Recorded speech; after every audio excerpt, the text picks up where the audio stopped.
ان کی ماں کا نام ہے فاطمہ، بچوں کی ماں کا نام فاطمہ بنت عبد الملک۔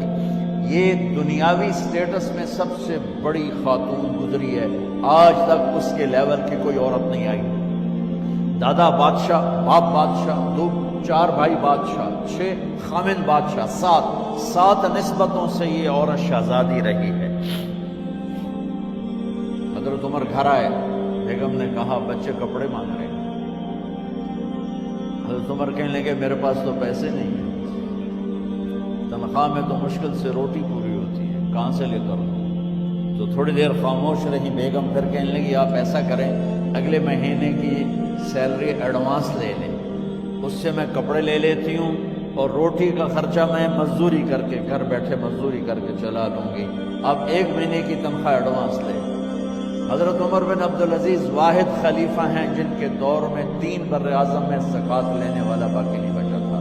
یہاں لاہور میں ان کی حکومت کے نیچے تھا، جنوبی اسپین فرانس ان کی حکومت کے نیچے تھا، کاشغر تک ان کی حکومت کے نیچے تھا، استنبول کے دروازوں تک ان کی حکومت تھی۔ 3 بر اعظم میں 1 آدمی زکوٰۃ لینے والا نہ بچا، اور اپنا حال یہ ہے کہ بیگم سے کہہ رہے ہیں پیسے کوئی نہیں، کپڑے کہاں سے لے کر دوں؟ اور بیگم طریقہ بتا رہی ہے کہ آپ اگلے مہینے کی تنخواہ ایڈوانس لے لیں، اس سے میں کپڑے لے لوں گی، اور چولہے کا خرچہ، روٹی کا خرچہ میں گھر بیٹھ کے مزدوری کر کے کما لوں گی۔ تو حضرت عمر کہنے لگے ہاں یہ ٹھیک ہے۔ باہر آئے وزیر خزانہ مزاحم، انہیں بلایا کہ بھائی ہمیں اگلے مہینے کی تنخواہ ایڈوانس چاہیے، یہ تنخواہ والے لوگ بیٹھے ہوئے تنخواہیں لیتے ہیں۔ اس نے کاغذ قلم آگے رکھ دیا، کہا حضرت یہاں لکھ کے دے دیں آپ 1 مہینہ زندہ رہیں گے میں تنخواہ دے دیتا ہوں، آپ مجھے لکھ کے دے دیں آپ 1 ماہ زندہ رہیں گے میں آپ کو تنخواہ دے دیتا ہوں۔ چپ کر کے اٹھے، ایک لفظ نہیں بولے، گھر گئے۔ حضرت اپنی بیگم فاطمہ سے کہا بیگم بچوں سے کہہ دو کہ باپ کے پاس کپڑے لے کر دینے کی سکت نہیں ہے، اور خزانے ایسے بھرے پڑے تھے کہ زکوٰۃ لینے والا کوئی نہیں تھا۔ عید کی نماز ہوئی، نماز کے بعد جب ساری فیملی ملنے آئی اور بچے بھی ملنے آئے تو ان کو دیکھ کر ان کی آنکھوں میں آنسو آ گئے۔ کہنے لگے بچوں آج تمہیں دکھ تو ہوگا اپنے باپ پر کہ 1 جوڑا کپڑا بھی لے کر نہ دیا عید کا۔ تو ان کے ایک بیٹے نے کہا ابا جان آج ہم بڑے خوش ہیں، ہمارا سر اونچا ہے کہ ہمارے باپ نے مسلمانوں کے مال پہ ڈاکہ نہیں ڈالا، ہمیں قربانی کا بکرا بنایا، لیکن مسلمانوں کے مال میں خیانت نہیں کی۔ یہ ان کا طرز حکومت تھا، اس طرح انہوں نے حکومت کی۔ گھر میں تشریف لائے تو بیٹیوں سے بات کی تو انہوں نے منہ پہ ایسے دوپٹہ رکھا ہوا، منہ پہ دوپٹہ رکھ کے بات کرے تو فرمانے لگے کپڑا تو ہٹاؤ، دوپٹہ کیوں رکھا ہوا ہے؟ تو گھر کی خادمہ زور زور سے رونے لگی، کہنے لگی امیر المومنین آج آپ کی بیٹیوں نے کچا پیاز توڑ کے روٹی کھائی ہے تو وہ اس کی بو ہے منہ میں، آپ کو بو سے نفرت ہے اس لیے منہ پہ کپڑا رکھ لیا ہے۔ تو حضرت عمر اتنا روئے کہ ان کی داڑھی تر ہو گئی۔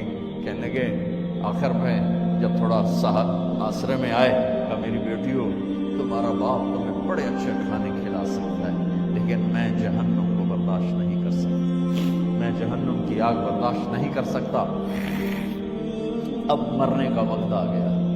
جب وہ گورنر تھے تو 60 اونٹوں پہ ان کا سامان چلتا تھا، اور جب وہ امیر المومنین بنے تو عیادت کے لیے لوگ آ رہے تھے تو سالے عیادت کے لیے آئے، فاطمہ کے بھائی، کپڑے دیکھے امیر المومنین کے تو بہن کو ایک طرف کر کے فرمایا، بڑے نیک سرداروں میں سے تھے یہ مسلمہ بن عبد الملک، کہنے لگے امیر المومنین کے کپڑے تبدیل کروا دو، لوگ پوچھنے آ رہے ہیں تو میلے کپڑے اچھا نہیں لگتا۔ کہا جی بھائی کرواتی ہوں۔ اگلے دن جب وہ حال پوچھنے آئے تو پھر وہی کپڑے تھے تو انہوں نے ان کو الگ جا کر کہا بہن میں نے تمہیں کہا تھا کپڑے بدلوا دیتی، کیوں نہیں بدلوائے؟ تو وہ رونے لگی، کہنے لگی کہاں سے بدلواؤں، جوڑا ہی ایک کہاں سے بدلواؤں؟ اور حکومت کتنی تھی؟ 3 بر اعظم، 3 بر اعظم کی حکومت۔ ہمارا تو پٹواری امان کا نہیں ہے، وہ 3 بر اعظم کی سلطنت لے کر ایک جوڑے میں اللہ سے ملنے جا رہے ہیں۔ جب ان کا انتقال ہوا، سلیمان بن عبد الملک کی ڈیڈ باڈی جب قبر کے قریب لائے اتارنے کے لیے تو ایسے ایسے ہلنے لگا، اس کا پورا جسم ہلنے لگا۔ تو اس کے بیٹوں نے کہا کہ ہمارے ابا زندہ ہیں۔ تو حضرت عمر نے فرمایا بیٹو زندہ نہیں ہے، عذاب قبر جلدی شروع ہو گیا ہے، عجل اللہ بالعقوبہ، قبر کی پکڑ پہلے شروع ہو گئی ہے، چھپاؤ اپنے باپ کو جلدی۔ جب عمر بن عبدالعزیز کی ڈیڈ باڈی قبر کے قریب کی گئی اور ان کا بھائی اتارو، بھائی وہ باتیں شروع ہو جاتی ہیں، رومال ڈالو، چادر پکڑو، ادھر سے پکڑو، تو ایک دم ایسے ایک پرچہ ہوا میں اڑتا ہوا سب نے دیکھا، وہ آتے آتے آتے آتے آتے آتے یوں آ کے حضرت عمر کے سینے پر گر گیا۔ سب دیکھ رہے ہیں۔ جب پرچے کو اٹھا کے دیکھا گیا تو اس پہ ایک سطر پہ لکھا تھا بسم اللہ الرحمن الرحیم، اور دوسری سطر پہ لکھا تھا براءۃ من اللہ لعمر بن عبد العزیز من النار، یہ عمر کے لیے جہنم کی آگ سے نجات کا پروانہ۔ 3 بر اعظم کی سلطنت لے کر وہ جنت کا پروانہ لے کر دنیا سے گئے۔ جب ان کو قبر میں اتارا گیا تو انہوں نے رجا بن حیوہ سے فرمایا تھا 3 بادشاہوں کے چہرے دیکھے قبلے سے پھر گئے، رنگ کالے پڑ گئے، مجھے تم نے دیکھنا ہے کہ کیا ہوتا ہے۔ تو رجا فرماتے ہیں جب میں قبر میں اترا اور ان کے کفن کی گرہ کو کھول کے دیکھا تو چہرہ قبلے کی طرف فکس تھا، اور مجھے یوں لگا جیسے 14ویں رات کا چاند قبر میں اتر آیا۔ میرے عزیزو، طلبہ و طالبات، اللہ کو اپنی منزل بناؤ، اللہ کو اپنی منزل بناؤ، اللہ کو اپنی منزل۔